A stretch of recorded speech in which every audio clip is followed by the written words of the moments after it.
Assalamualaikum warahmatullahi wabarakatuh. Perkenalkan, saya Alvida Koirunisa dengan NIM 23051666011 dari Prodi Pendidikan Sejarah, Fakultas Keguruan dan Ilmu Pendidikan Universitas Mula Warman. Nah, video ini dibentuk sebagai bentuk dokumentasi dari praktik simulasi mengajar kami yang pertama. Jadi pada simulasi pertama ini saya membawakan materi mengenai Panitia Persiapan Kemerdekaan Indonesia atau yang kita kenal dengan PPKI. Nah, pada praktik pertama ini mulai dari persepsi, lalu kegiatan inti dan juga bagian penutup itu dilaksanakan selama 15 menit. Nah, daripada berlama-lama lagi, kalian simak videonya ya.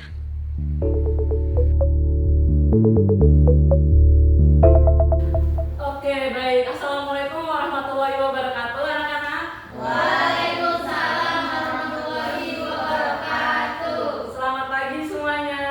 Pagi, Ibu. Jadi, di pagi hari yang cerah ini, Ibu bakalan memberitahu kalian mengenai materi seputar PPKI. Di sini ada yang tahu tidak PPKI itu apa sebelumnya? Arif, Bu. Kurang tepat, Tegar. Coba yang lain ada yang tahu tidak? Kalau ada yang sudah pernah mendengar tentang PPKI, coba angkat tangannya kalau yang pernah dengar. Organisasi, Bu. Benar. Nggak salah, bisa. Beri tepuk tangan dulu untuk bisa. Ya, jadi pada pembelajaran sejarah kali ini kita bakalan belajar mengenai PPKI. Tapi sebelum itu, Ibu mau menyampaikan tujuan pembelajaran kita hari ini. Jadi yang pertama adalah Ibu harap anak-anak mengetahui bagaimana latar pembentukan PPKI dan apa aja tujuan dari pembentukan PPKI. Lalu Ibu juga berharap anak-anak tahu apa hubungan PPKI dengan Proklamasi Kemerdekaan Indonesia. Nah, untuk metode yang kita gunakan pada hari ini berupa ceramah dan tanya jawab. Nanti Ibu bakalan menjelaskan hal-hal penting seputar PPKI dan bagaimana hubungannya dengan proklamasi kemerdekaan kita. Nanti kalian boleh tuh bertanya apapun itu tentang PPKI setelah Ibu menjelaskan nanti. Bagaimana di sini udah bisa dipahami ya?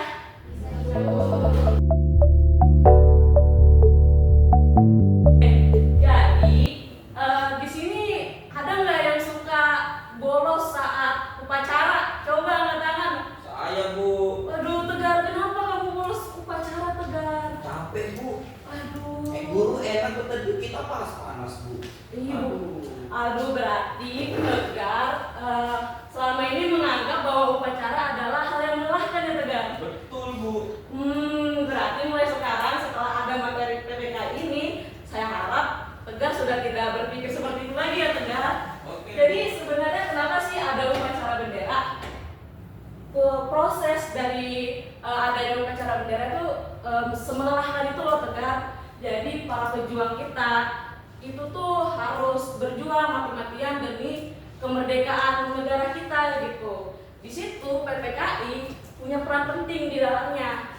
Jadi yang merumuskan undang-undang kita, yang menunjuk siapa presiden kita, itu semua adalah tugas dari PPKI begitu.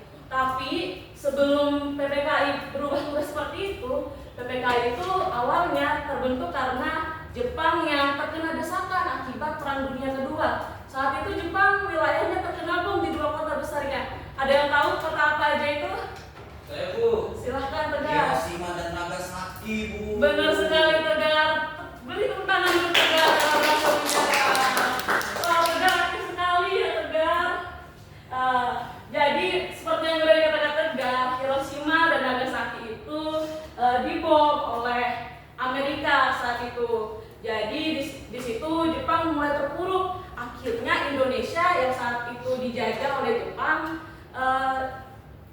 mau tetap dikuasai oleh Jepang, karena kalau misalnya Indonesia ikutan lepas, pastinya mereka nggak punya dong sumber daya alam dan sumber daya manusia yang bisa digunakan lagi. Oleh karenanya Jepang membentuk PPKI.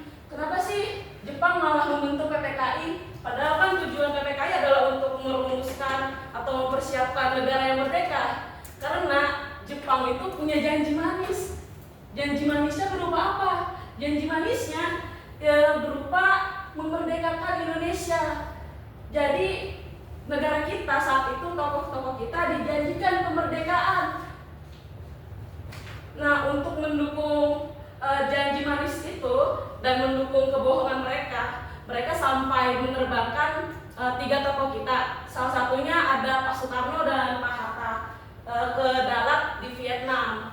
Jadi selama 3 hari itu tokoh-tokoh kita yang berdiskusi dengan Jepang itu akhirnya diberikanlah sebuah janji, yaitu janji untuk memerdekakan Indonesia, tetapi harus di bawah PPKI. Jadi PPKI ini beneran dibentuk oleh Jepang untuk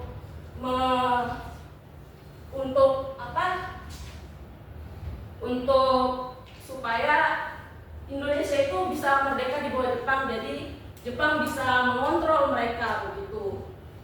Nah, setelah itu akhirnya ditunjuklah Soekarno sebagai ketua dari PPKI dan juga Muhammad Hatta sebagai wakil ketua.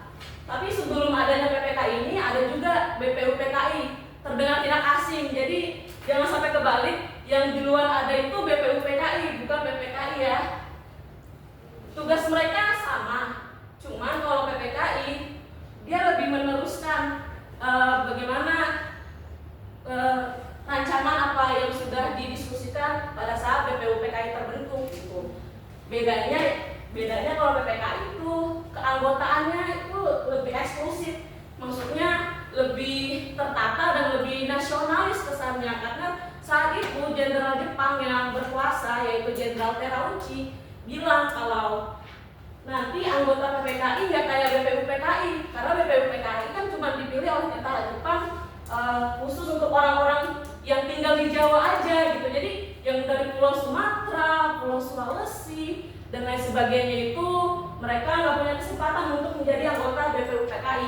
Akhirnya saat anggota PPKI terbentuk, anggotanya mulai bertambah jadi 21 anggota yang isinya selain dari masyarakat di Pulau Jawa, ada juga yang di Pulau Sulawesi, Pulau Sumatera begitu.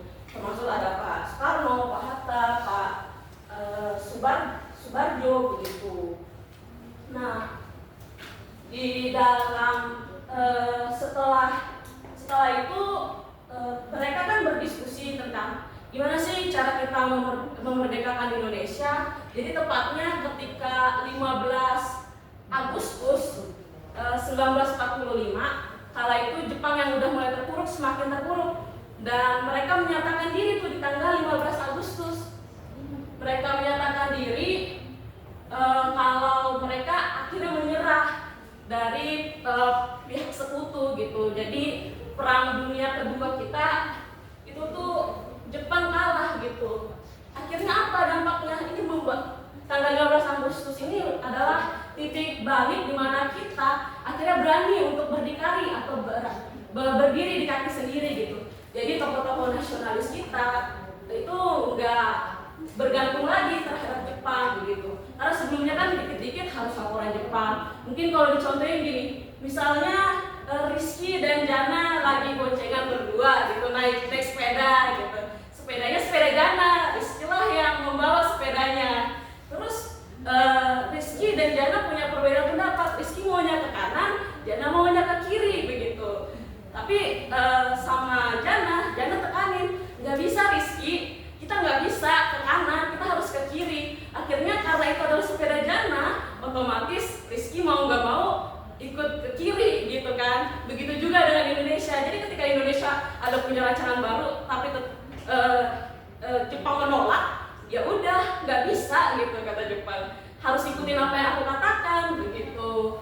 Akhirnya di 15 Agustus inilah ketika Jepang sudah nggak punya kekuasaan lagi, mereka kan sudah kalah, otomatis Indonesia ada atau menjadi negara yang kosong gitu, nggak ada yang berkuasa di situ.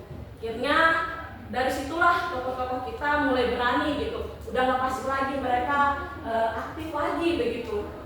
Mereka aktif dan pada tanggal 18 Agustus setelah mereka berhasil untuk memproklamasikan kemerdekaan, PPKI juga masih digunakan. Jadi PPKI nggak berhenti ketika kita memproklamasikan kemerdekaan. Mereka digunakan juga untuk yang pertama pada sidang tanggal 18 Agustus itu untuk membentuk Undang-Undang Dasar kita, terus menunjuk Pak Soekarno dan Pak Hatta sebagai Presiden dan Wakil Presiden pertama Indonesia, terus membentukkan KNIP. Jadi ada 3 hal yang mereka gunakan. Jadi KNIP itu semacam DPR lah kalau sekarang.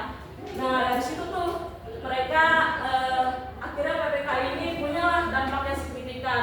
Makanya jadi kalau ada upacara bendera tolong lebih hayati, karena upacara bendera kan bagian dari penghormatan kita pada tokoh-tokoh, pada perjuangan. Karena untuk melakukan untuk mencari mereka-mereka yang berani untuk melawan penjajah itu susah banget, apalagi saat itu kan terjadi perang dunia kedua begitu. Nah, mungkin itu aja materi dari Ibu. Di sini ada yang mau bertanya sebelum kita akhiri? Saya Bu. Silahkan Tegar dulu, nanti selanjutnya mana ya? Silahkan Oke, Tegar. jadi sini saya ingin bertanya mengenai kemerdekaan Bu. Boleh Tegar, Itu silakan. kenapa tokoh nasional kita nih nggak memerdekakan diri sendiri? Kenapa harus berharap kepada PPKI? Oke Tegar, pertanyaan bagus. Jadi untuk menjawab pertanyaan Tegar, di dalam memerdekakan sebuah negara itu ada beberapa hal yang harus dipenuhi. Yang pertama adalah dukungan Tegar, dukungan dari negara lain, karena tanpa adanya dukungan Indonesia nggak akan bisa merdeka. Mungkin juga Palestina juga akan bisa merdeka begitu. Jadi perlu tuh yang namanya dukungan. Dari situlah dukungan-dukungan dikumpulkan, lalu kita bisa menyebut diri kita negara yang merdeka. Kalau tidak ada yang mendukung kita, tidak ada yang mengakui dong. Jadi dari situlah diperlukan dukungan begitu. Terus selain itu tokoh-tokoh kita juga masih merasa terbebani karena mereka mau bergerak itu sulit begitu. Akses mereka juga ditutup-tutupi gitu. Terus kekurangan juga sumber informasi dari luar, karena Jepang saat itu sangat menanamkan propaganda mereka gitu. Seperti misalnya yang Jepang Cahaya Asia, Jepang Melindungi Asia begitu. Itu Tegar, bagaimana Tegar? Apakah menjawab? Jawab Bu. Oke, baik. Beri tepuk tangan untuk Tegar karena sudah berani bertanya. Selanjutnya silahkan Sawana. Ibu izin bertanya, apakah tanpa PPKI Indonesia tetap menjadi negara? Oke, tanpa adanya PPKI apakah Indonesia tetap menjadi Indonesia? Apakah Indonesia akan tetap menjadi sebuah negara begitu? Kalau menurut Ibu, PPKI tanpa adanya PPKI nggak akan ada ruang untuk diskusi gitu, nggak akan ada